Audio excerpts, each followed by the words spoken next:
We're back for more extreme sports adventure at the cutting edge. Hold on to your seats and we'll take you there.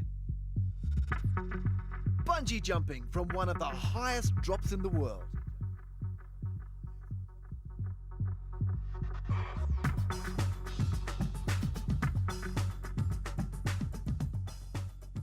We're going to take you riding on the crater of an extinct volcano.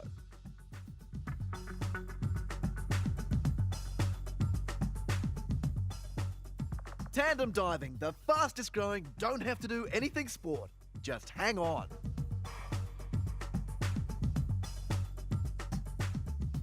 Oxygen, the key to life, never more apparent than at the highest point on Earth.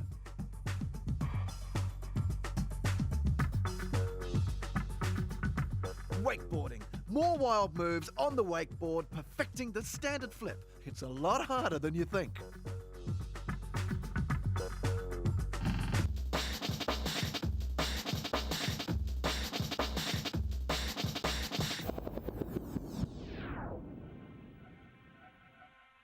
You're looking at one of the highest bungee drops in the world. It takes a lot of adrenaline for this ride, and what a ride. The bungee used is made of latex rubber, numerous strands wound together running between two carabiners and cross-strapped with fresh rubber links interwoven horizontally through the cord. Latex rubber is used for a stretch of 4.5 times its unstressed length.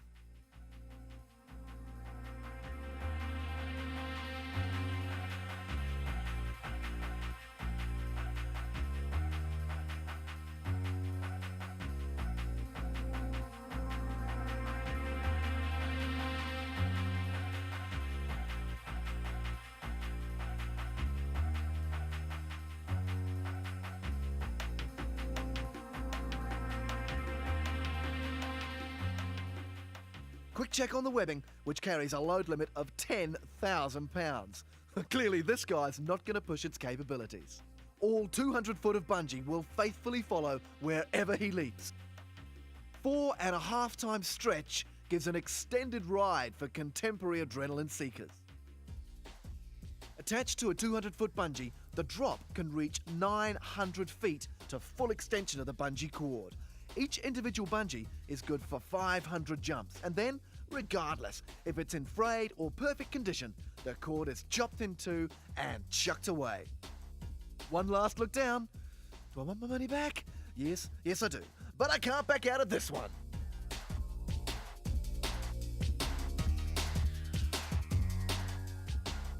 Here's how to have fun. 360s, the lot.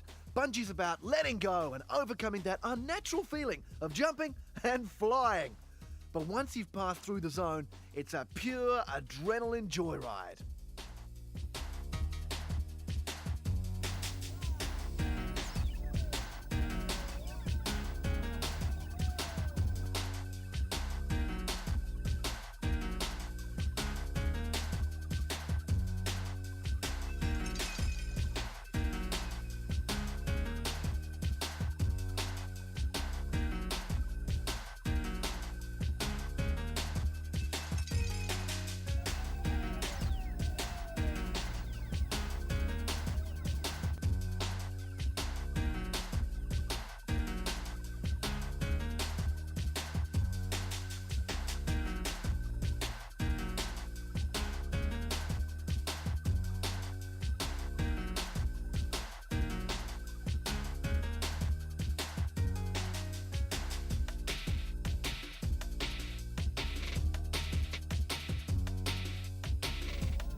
The unique aspect to bungee here is that the only way out is by boat, lowered into the arms of the ground crew, a reassuring sight on the fast-flowing, icy cold river.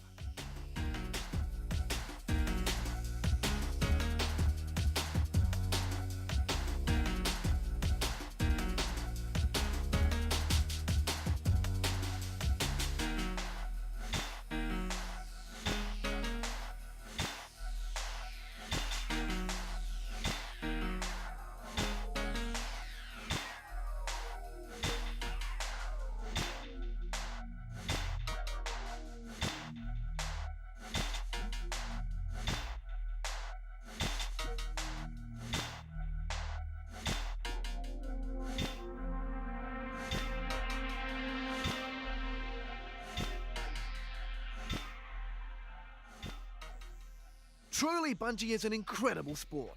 From bridges, from cranes, the ultimate adrenaline sport. A suspended, rubberized leap into nothing but terror and fun.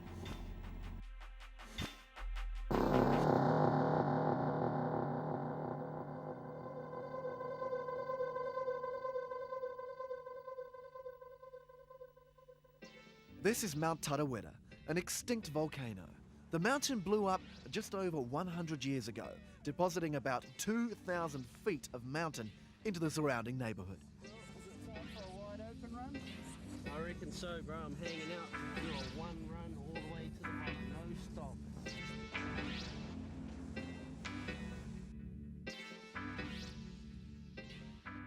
The resulting explosion has left opportunity for mountain bikers to ride the scree slopes.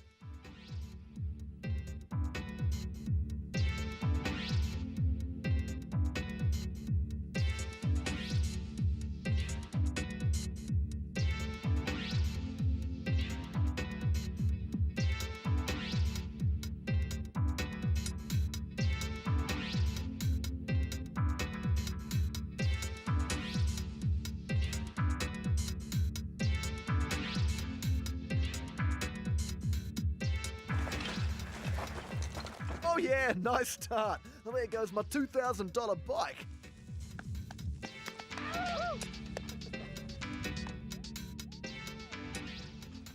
Not deterred, the next rider takes a leap of faith off the edge and down 1,000 feet of gravel scree.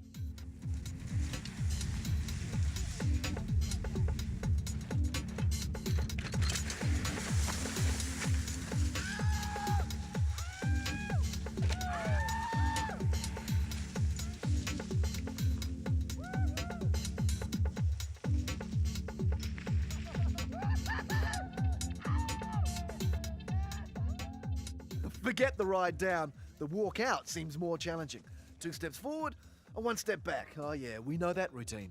Like earning stripes. I've got scars to prove I was here.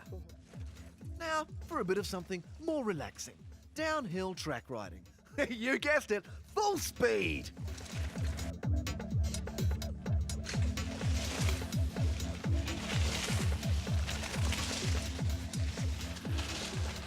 Speed riding on tracks like this isn't without its dangers.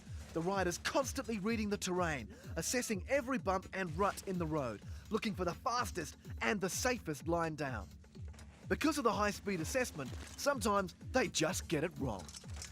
Body too far forward, too late for adjustment. Oh, it's headbutt time again.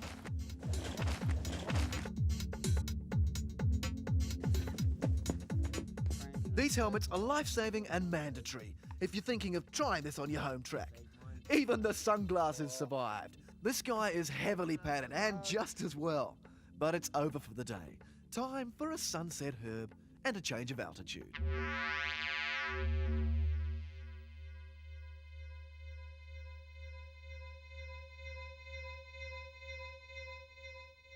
Waiting out a storm on the slopes of Mount Everest.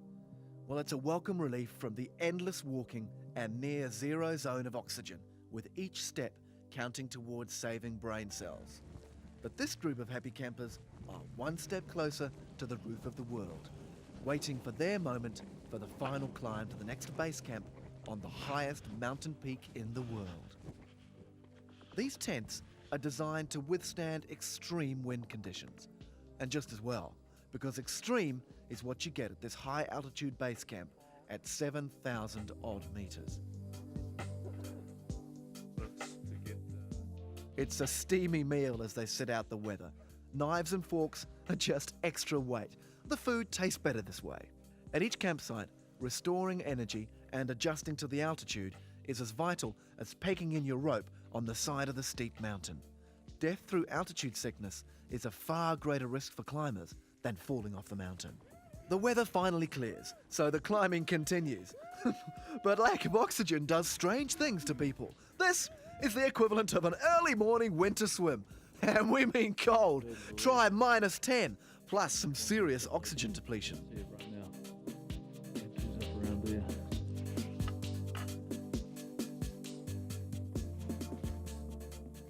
Today's objective is just to get to the next base camp, the highest on Everest, before the assault on the peak.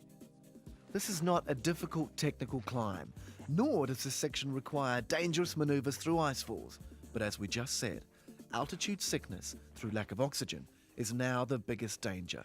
For all of these climbers, just one small step requires resting to restore oxygen to their bloodstream.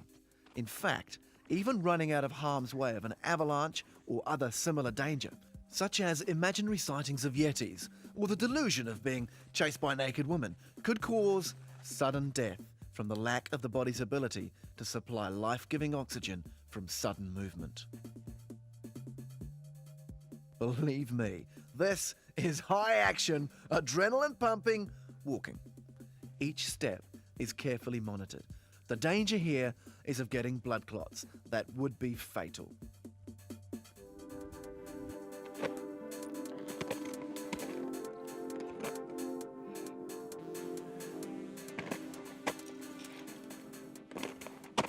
Focus is total. Breathing and walking on low oxygen is tough. We're going to spare you the agony of zero oxygen slow motion walking and pan up the final ridge this lot are heading for on up to the peak of Everest. Spare a thought for the cameraman who's having altitude problems of his own trying to hold the camera steady at 7,000 meters.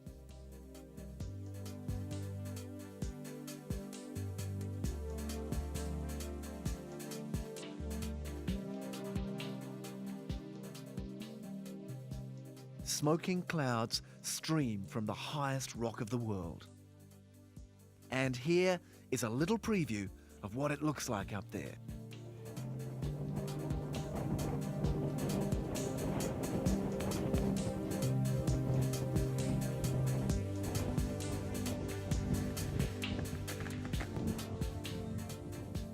The final ridge to the summit of Everest.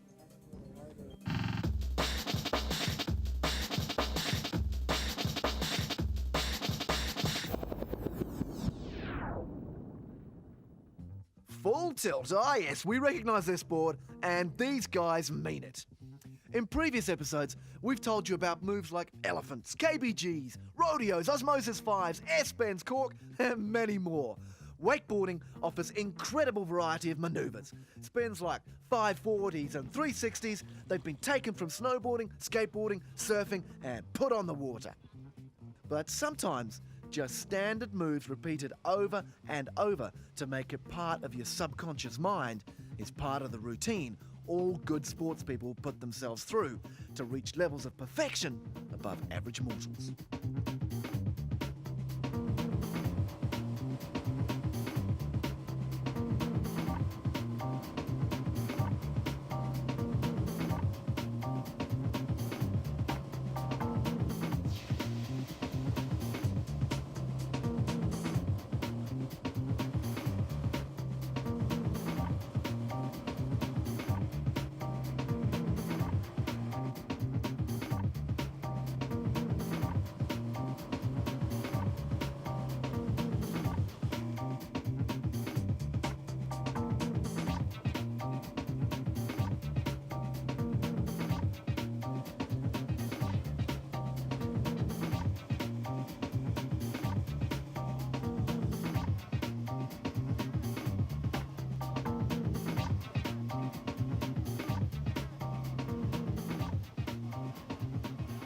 Yep, that's a backward start. Makes sense. All that rushing water flows over your arched back instead of being trapped from the curve of the front of the body.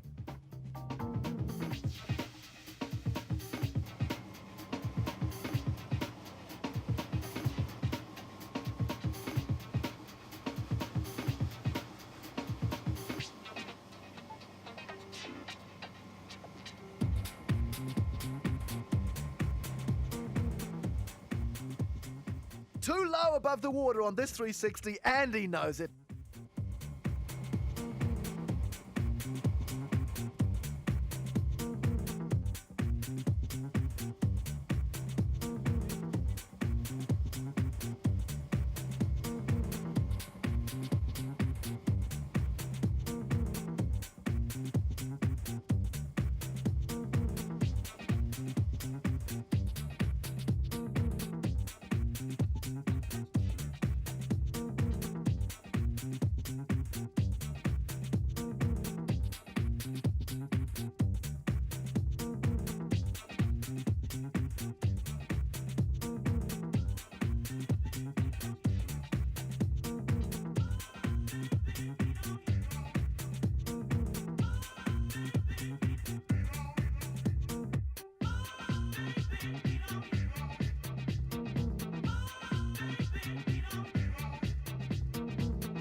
Yes, Mon, we agree too. Awesome recovery.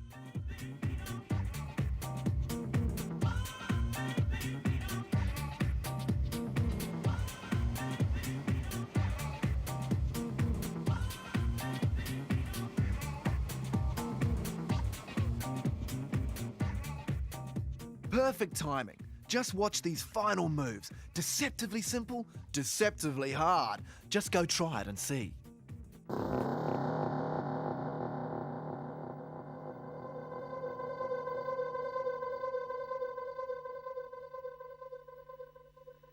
Yes, we're inside an aeroplane, and this is a group of crazed skydivers ready to have a go at it again. Everybody thinks of skydiving as the moment to live for, but the 60-second rush is over. Well then, there's the parachute ride down. Still an adrenaline rush of swoops and dives and 360-degree spins, and time maybe to catch your breath and enjoy the view. Tandem jumps are the #1 tourist skydiving option.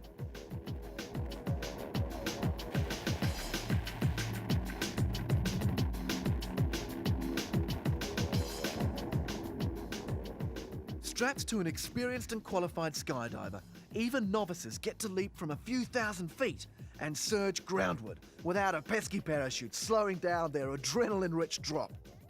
The falling human hits speeds in triple-figure kilometers an hour, and at that speed, every second lasts a lifetime. Well, one problem with that ripcord, and it could literally be your entire lifetime.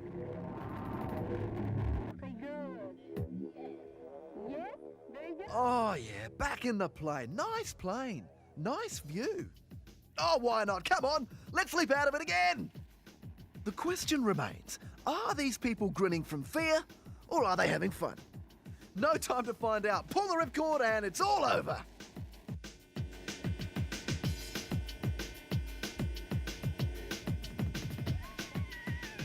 A gentle ride back to Earth. Yeah, I'd be happy to.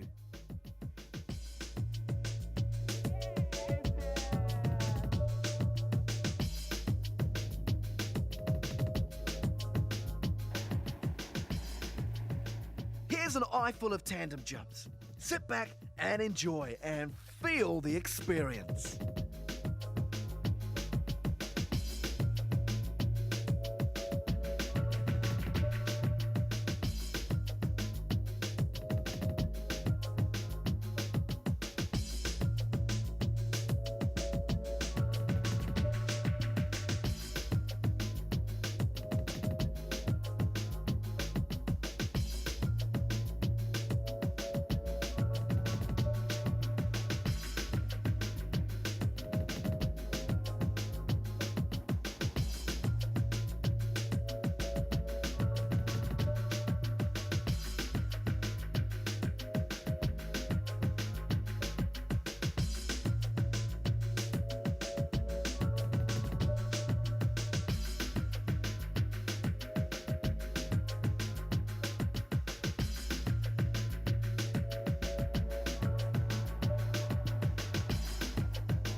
When you're ready for the next stage, try head diving at Earth, the latest rage in the skydiving world.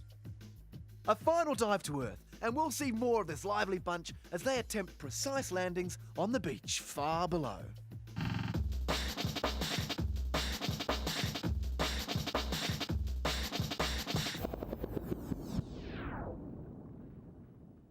We're travelling in by helicopter to a remote region in the Southern Alps of Aotearoa, New Zealand. The Fox Glacier, a twisting river of ice that runs for several miles. A perfect open slope for trying out some paraponting, alpine style.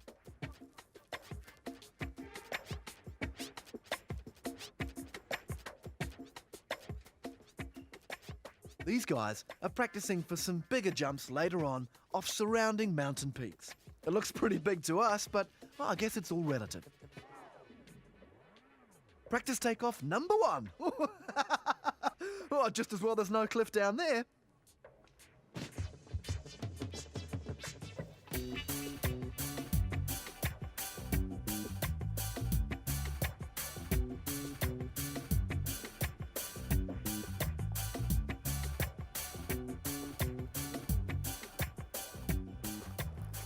Try again. Wouldn't want to do this in a wind. All that canopy unfolding and folding. That's worse than the home laundry. The advantages of snow. At least a sliding start's better than none. In these alpine conditions, the wind can change very rapidly. Sudden upcurrents or downdrafts of air can throw the paraponter off course or into the side of the mountain of ice and rock.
We're going to leave these paraponters to their practice run and come back in later episodes and check out the next stage of alpine flying.